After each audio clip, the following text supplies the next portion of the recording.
విశేషంగా జలదీపం గురించి తెలియజేస్తా అన్నారు. జలదీపం వెలిగిస్తే ఎలాంటి ప్రతిఫలాలు వస్తాయో ఇంతకుముందు మీకు చెప్పాను, కానీ టైం సరిపోవడం లేకుండా జలదీపం ఎలా వెలిగించాలి అనేది మాత్రం చూపిస్తాను. చూడండి, ఇప్పుడు ఒక గాజు గ్లాస్ మీకు బాగా కనబడాలని చెప్పి గాజు గ్లాస్ పెట్టుకున్నాను. ఇలా గాజు గ్లాస్ పెట్టాను, సరేనా? ఆ గాజు గ్లాస్ లోపలికి నీళ్లు, ఇది వాటర్ చూసుకోండి, ఇది నూనె కాదు వాటర్. ఇది ఈ నీళ్ళని ఇలా పోస్తానన్నమాట. చూసుకోండి, చక్కగా ఎంత పోసాం, అవును కదా?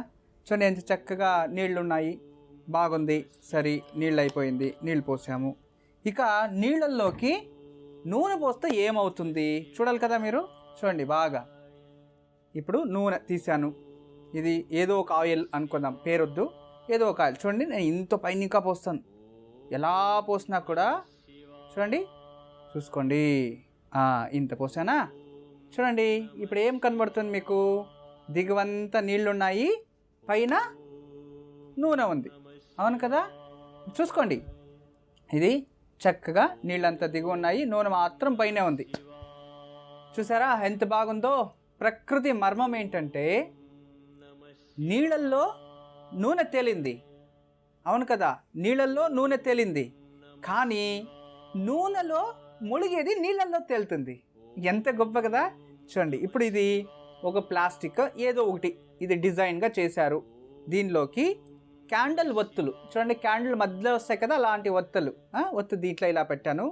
ఇలా పెడితేనే ఇది ఏమవుతుందంటే చూడండి, దీనికి ఇలా చెక్కాను. ఇలా చెక్కి ఇందులో వేస్తానన్నమాట. చక్కగా ఇందులో వేస్తాను. చూడండి, ఇందులో వేసేసాను. చూడండి చక్కగా అదేం చేస్తుంది, అలాగే మెత్తగా లోపలికి వెళ్తుంది అన్నమాట. చూడండి, ప్లాస్టిక్ కదా, లోపలికి అలాగే వెళ్ళిపోయింది. ఇప్పుడు దీన్ని మనం ఏం చేస్తాము, ఇది చిన్న గ్లాస్ అయితే ఇలా క్రాస్గా ఉండదు. చూసుకోండి, వేరేది ఇంకోటి చూపిస్తాను.